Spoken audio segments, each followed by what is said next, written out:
Vive un café con la palabra. Bienvenidos a este espacio el día de hoy, martes 7 de julio del 2026. Reflexionemos sobre la palabra de Dios acompañados de una tacita de café. Es un gusto estar en cada momento que el Señor nos permite para compartir la palabra de Dios.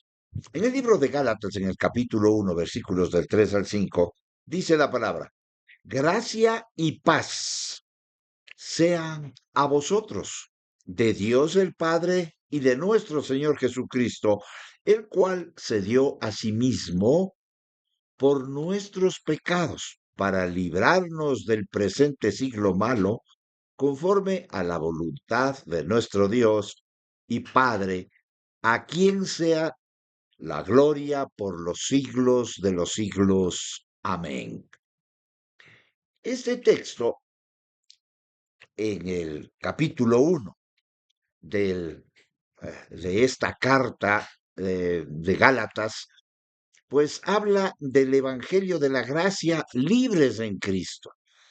Pero esta porción de los versículos 3 al 5 nos muestra la gracia soberana de Dios manifestada en Cristo. En primer lugar, se manifiesta en Cristo para que nosotros seamos libres. Y el Evangelio verdadero tiene su origen en Dios, su fundamento en el sacrificio voluntario de Cristo, su propósito en la liberación del pecador y su meta en la gloria de Dios. Pablo, bajo inspiración divina, resume el Evangelio en tres grandes verdades: la gracia que salva, el sacrificio que redime y la gloria que pertenece única y exclusivamente a Dios. La salvación es completamente obra de Dios, realizada por Cristo y destinada a la gloria eterna del Padre. Muchos hablamos de salvación, pero a veces queremos llevarnos la gloria. Es que desde que yo acepté al Señor, como que es un mérito nuestro. O posiblemente decimos, es que yo he llevado a tantas personas a Cristo. Vea, esa es llevarnos la gloria. La gloria, la salvación del ser humano es solo para la gloria de Dios.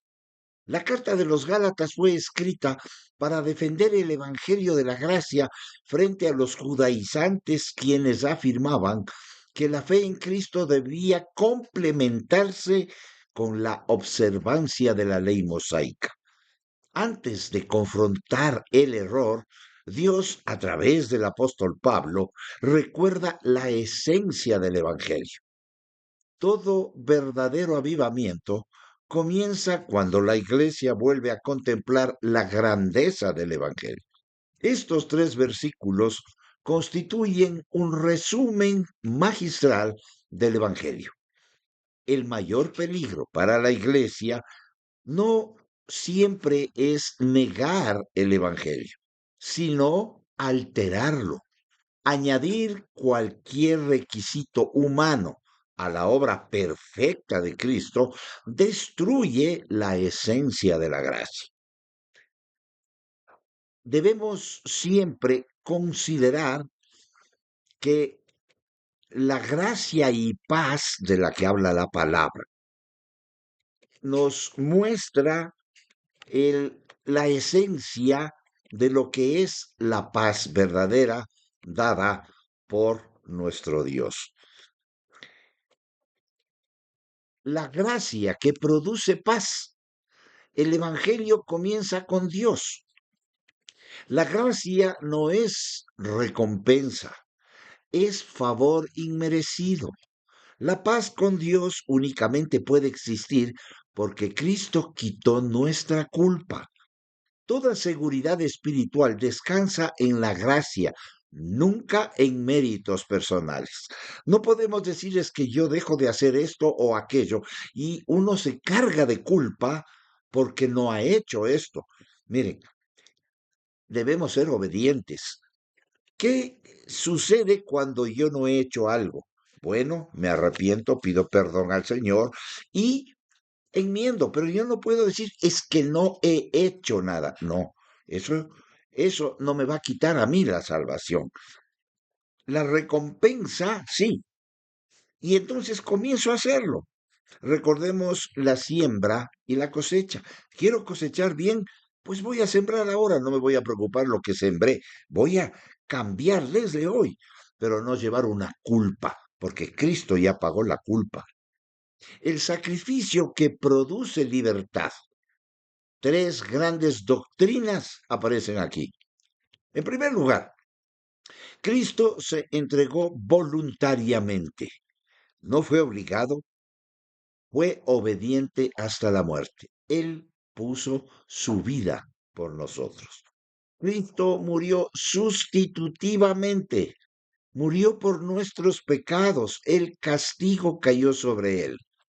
La tercera doctrina, Cristo rescata completamente, no una parte, no por partes, completamente.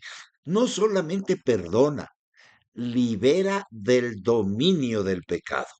La cruz no fue simplemente el lugar donde Cristo murió, fue el altar donde el amor de Dios satisfizo completamente la justicia divina. Y en esto consideremos algo. En el Antiguo Testamento se ofrecían los animalitos para el sacrificio y para perdón de los pecados. Pero había perdón y nuevamente tenían que llevar otra vez otro animalito porque Dios perdona, pero seguían esclavos de ese pecado, no podían ser libres. Pero cuando Jesús vino, cambió no solo el perdón, sino que nos liberó de ese dominio del pecado. Ya no estamos bajo ese dominio, aun cuando pecamos. La cruz de Cristo muestra ese es sepultar el dominio del pecado sobre el creyente. Peca, pero ya no está esclavo del pecado. La salvación que produce es, o que produce la salvación, adoración. No la gloria humana, sino adoración a Dios. Toda la redención apunta hacia una meta, la gloria eterna de Dios. La prueba de que hemos comprendido el Evangelio es que toda la gloria pertenece únicamente a Dios. Jamás osamos en llevarnos la gloria por nada. Ni siquiera decir, he orado por tantas personas, se han sanado, he orado por tantas personas, se han convertido. No, la gloria es de Dios. ¿Por qué yo ir acumulando méritos? Miren, el Señor dice en su palabra que somos siervos inútiles. Si solo hiciste lo que se te mandó a hacer, ¿de qué te glorías? ¿Por qué nos vamos a gloriar si estamos obedeciendo una orden? Es más, cuando yo oro por alguien y se convierte, es Dios el que le convierte, no ni siquiera mi oración y tampoco mi predicación.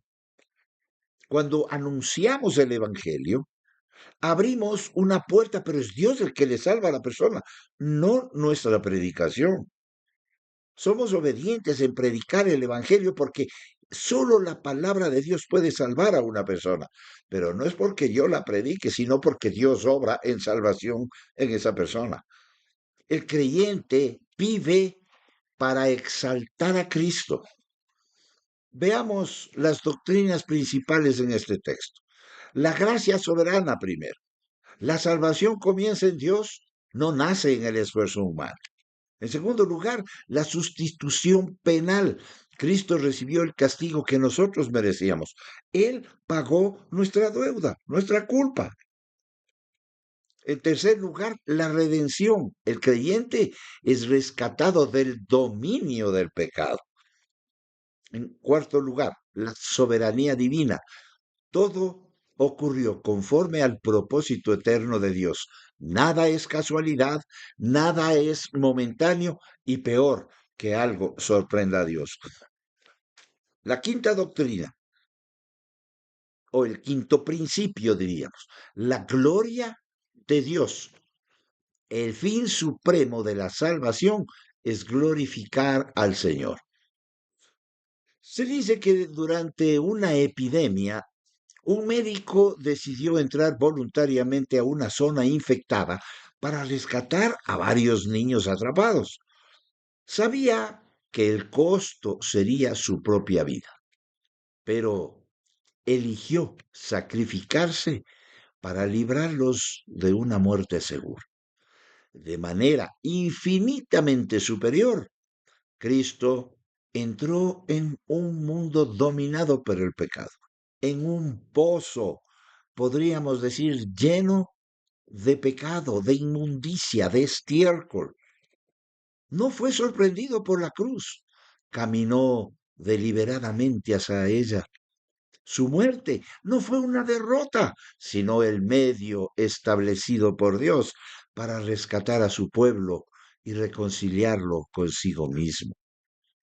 Pero analizando el texto, ¿qué deberíamos hacer? En primer lugar, examinemos si nuestra confianza está únicamente en la obra de Cristo o si hemos añadido méritos personales al Evangelio.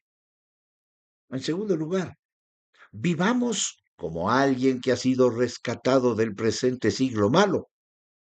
No, no adoptemos valores del mundo para introducirlos en la iglesia. En tercer lugar, recordemos diariamente que la paz con Dios y descansemos en la gloria y no en el desempeño espiritual.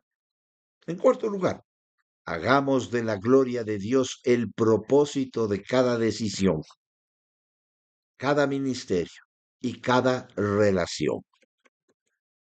En estos tres versículos, el apóstol Pablo, por la guía del Espíritu Santo, presenta un resumen extraordinario del Evangelio. La gracia que produce el Padre, la paz que Cristo concede y el sacrificio sustitutivo que rescata al pecador. Además, la soberana voluntad de Dios que planeó la redención, la gloria eterna que pertenece única y exclusivamente al Señor. El Evangelio auténtico es completamente obra de Dios, planeado por el Padre, consumado por el Hijo y aplicado por el Espíritu Santo. Toda jactancia humana queda excluida. Que la Iglesia permanezca firme en este Evangelio, sin añadir ni quitarle nada, proclamando con fidelidad y viviendo para la gloria de Dios, que nos amó y entregó a su Hijo por nuestros pecados. Que nuestro pensamiento esté inmerso en esta verdad.